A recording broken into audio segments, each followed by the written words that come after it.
जायफ्रा यूट्यूब एबा ससियेल मीडियानि थाखाय भिडिअ एडिट खालामो बेबो काइनमास्टार एप्लिकेशननि दारै नाथाय जाय बिथांमोना काइनमास्टारनि वाटारमार्कखौ खोमोरनो हायाखै बै बिथांमोननि थाखाय दिनैनि भिडिअआ बिराद स्पेशल जागोन नोंथांमोना गुदिनिफ्राय जोबजासिम भिडिअखौ नायलां अब्लासो बुजिनो मोनगोन। हेलो लोगोफोर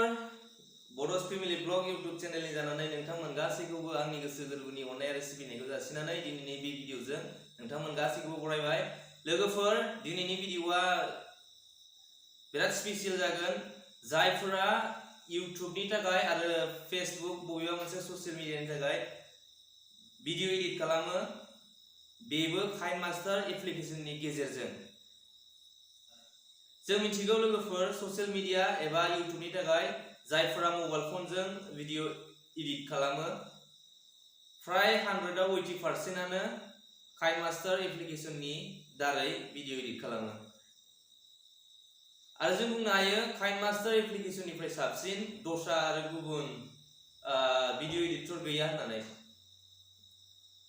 नाथाय जोङो काइनमास्टार एप्लिकेशननि गेजेरजों भिडिअ एडिट बानायब्लाबो जोंहा दुखुनि बाथ्राया नैबेसो जोङो भिडिअ एडिट खालामखांनायनि उनावबो काइनमास्टारनि वाटारमार्कखौ जों खोमोरनो हाया जायो। काइनमास्टारनि वाटारमार्क खोमोरनो गोनां जायोब्ला जों काइनमास्टारनो मान्थलि एबा इयारलि जोङो फैसा होनो गोनां जायो। नाथाय जोंबादि गोदान इउटुबार एबा जोंबादि गोदान जायफोरा यूट्यूबनिफ्राय फैसा थाइसेबो दांनोनो मोनफेराखै जायफोरा दिनैसो गोदान खुलिजेनदों बैसोर बादिया आरो रां होनानै एबा फैसा होनानै जोङो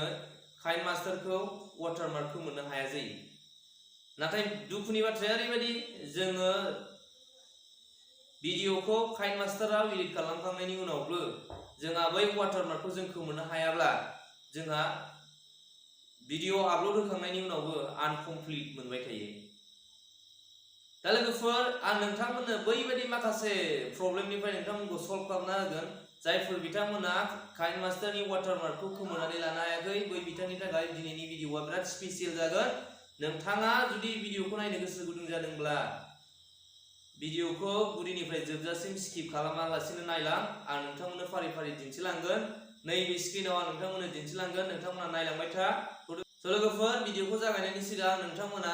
आंनि चेनेलाव दिनैसो गोदानै हाबफैदोंब्ला चेनेलखौ अननानै साबस्क्राइब होनानै गालां आरो खाथियाव थानाय बेल आइकनखौबो थुनानै गालां जाहाथे आं नोंथांनो बेबायदि आपडेट्स लाबोबाय थायोबा नोंथांनि सिगाङाव सबसे सिगाङाव सौहैग्रोनो हानाय बायदि।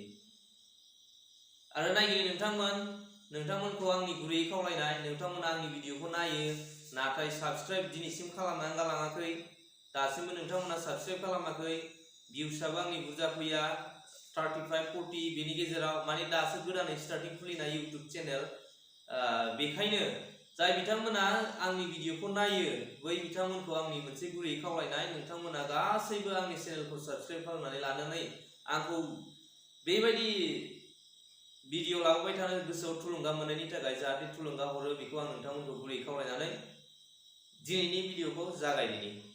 लेट्स गो लोगोफोर आं नैबे स्क्रिनाव नोंथांमोननो दिन्थिलांबाय थानि। भिडिअ एडिट खालामनो थाखाय जोङो काइनमास्टाराव हाबग्रोगोन बेनिफ्राय जों क्रिएट निउ थुनानै नैबाहाय जों एस्पेक्ट रेटिअ जों बेसेबाङाव जोङो सेलेक्ट खालामगोन जों मानि थाखाय भिडिअ बानायगोन जोङो यूट्यूबनि थाखाय भिडिअ बानायबा 16:9 आरो बिदिनो जोङो रिल्स बानायोबा 9:16 नैबेयाव जोङो सेलेक्ट खालामनानै जों भिडिअ बानायनाय जायो। दायो जोङो 16:9 यूट्यूबनि थाखाय जों भिडिअ बानायगोन जों बेयाव सेलेक्ट खालामनानै नैबे क्रिएटआव थुगोन। क्रिएटआव थुनाय लोगो लोगो जोंहा नैबादि नुजाथिगोन स्क्रिनाव बेनिफ्राय जों जायखिजाया मोनसे भिडिअ लागोन जोङो जायखिजाया भिडिअ मोनसे सेलेक्ट खालामनानै लादिनि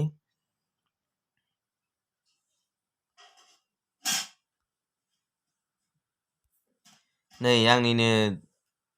इन्ट्र बियो बेखौ आङो पिकआप खालामनानै लाबाय बेबायदि आंनि इन्ट्रआ दा बेखौ आङो काइनमास्टारनि नैबे वाटारमार्कखौ आङो खोमोरनो थांसिगोन। दा जोङो मिथिगौ काइनमास्टारनि वाटारमार्कखौ खोमोरनो थाखाय जोङो काइनमास्टार एप्लिकेशनाव जोङो बेखौ खोमोरनो गोनां जायोब्ला नैबे डिलेटनि मोनसे बाटन दं बेयाव जों थुनांगोन बेनिफ्राय बेयाव थुनाय लोगो लोगो जोंहा मान्थलि 1150 आरो इयारलि 11,300 जोङो पेमेन्ट खालामनांगोन अब्लासो जोङो बै काइनमास्टारनि वाटारमार्कखौ खोमोरनो हागोन नाथाय जोङो बेनि अनगायैबो जोङो गुबुन राहाजों काइनमास्टारनि जे वाटारमार्क जों बे वाटारमार्कखौ जों खोमोरनो हायो दा लोगोफोर जों नैबे क्लस अपसनाव थुनानै जोङो भिडिअखौ सेभ खालामगोन नै दायो आङो भिडिअखौ सेभ खालामसै नैबे सेभ एस भिडिअआव थुनानै होनोसै अब्लानो जोंनि भिडिअआ सेभ जासिगोन दायो नैबे स्किपआव थुनानै होगोन लोगो लोगो जोंनि भिडिअआ सेभिं ओंखारबाय नै कमप्लिट जाबाय दायो नोंथाङा नायनो हासिगोन बेवहाय जोंनि अलरेडि भिडिअआ जोंना सेभ जासिगोन नै प्ले खालामनानै दिन्थिगोन आं नोंथांमोननो नै भिडिअआ अलरेडि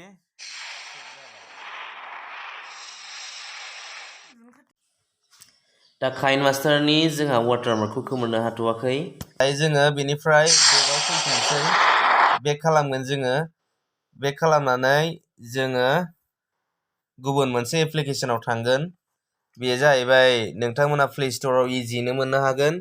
बेखौ जोङो प्ले स्ट'राव थांनानै खोन्थानि आं नोंथांमोननो प्ले स्ट'राव हाबगोन बेनिफ्राय नैबाव भिडिअ वाटारमार्क रिमुभ लिरगोन भिडिअ वाटारमार्क रिमुभ आंनिया सार्च खालामखानाय दंमोन दै लोगोफोर बेखायनो नै भिडिअ वाटारमार्क रिमुभआ अलरेडि ओंखारबाय आंना गाहायाव बेखायनो आं नैबेनि लिंकआव थुनानै क्लिक खालामगोन लोगो लोगो नैबेबादि माखासे जोंहा एप्सफोरनि एप्लिकेसनफोरनि मुं ओंखारगोन दा नोंथाङा जायखौ मोजां मोनो बेखौ नोंथाङा डाउनलड खालामनानै बे एप्लिकेसननि गेजेरजों नोंथाङा नोंथांनि वाटारमार्कखौ रिमुभ खालामनो हागोन दायो आंहा नैबे रिमुभ एन्ड एड वाटारमार्क अलरेडि आंना इनस्टल दंखायो नै बाव दिन्थिदों इनस्टल दंखायो दायो आं बेयाव क्लिक खालामगोन क्लिक खालामनानै अपेनाव थुनाय लोगो लोगो आंनि बे एप्लिकेसना अपेन जागोन नै अपेन जानो थांगासिनो दङ दायो नै जोंहा एप्सआ गेंबाय जोङो दायो सेलेक्ट भिडिअआव क्लिक खालामगोन बेनिफ्राय जोङो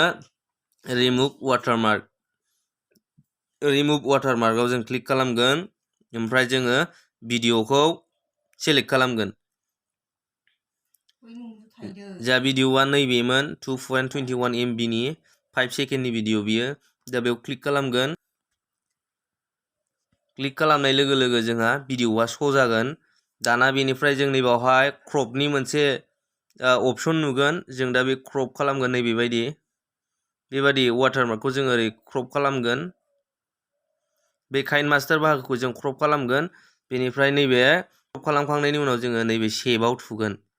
सेभआव थुनाय लोगो लोगो जोंहा प्रसेस मिडिया ओंखारगोन प्रग्रेस बेबायदि खारगोन आरोखि दा अलरेडि कमप्लिटबो जाबाय नै बेनि उनाव जोङो कमप्लिट जाखांनायनि उनाव माइ गेलारियाव फैगोन माइ गेलारियाव फैनाय लोगो लोगो जों नैबेदि अपसन जाबाय भिडिअ आरो इमेज जोंहा भिडिअमोन नालाय भिडिअआव थुना होसिगोन लोगो लोगो जोंहा नै भिडिअआ जोंना नुजाथिबाय दायो आं नोंथांमोननो प्ले खालामनानै दिन्थिनि नुबायना लोगोफोर दा नुबायना लोगोफोर जों माबायदि सिम्पल राहायैनो जों काइनमास्टारनि वाटारमार्कखौ खोमोरनो हायो लोगोफोर जों बेबायदि ट्रिकजों काइनमास्टारनि वाटारमार्कखौ जों खोमोरनो हायो आं सानदों दिनैनि भिडिअआ नोंथांनि थाखाय बिराद हेल्पफुल जाबाय नोंथाङा जुदि भिडिअखौ नायनानै मोजां मोनदोंब्ला भिडिअखौ लाइक खालाम शेयार खालाम आरो नोंथाङा जुदि चेनेलाव गोदानै हाबफैदोंबा चेनेलखौ साबस्क्राइब खालामनांदो आसा खालामो नोंथांमोन गासैबो आंखौ हेफाजाब खालामनानै बेबायदि भिडिअ लाबोबाय थानो थुलुंगा होबाय थागोन होननानै दिनैनि थाखाय बेखिनियानोसै नेक्स्ट भिडिअआव जों थाबैनो लोगो मोनफिनगोन थेंक इउ फर वाचिं लाभ इउ अल गुड बाय जय बर' हारिनि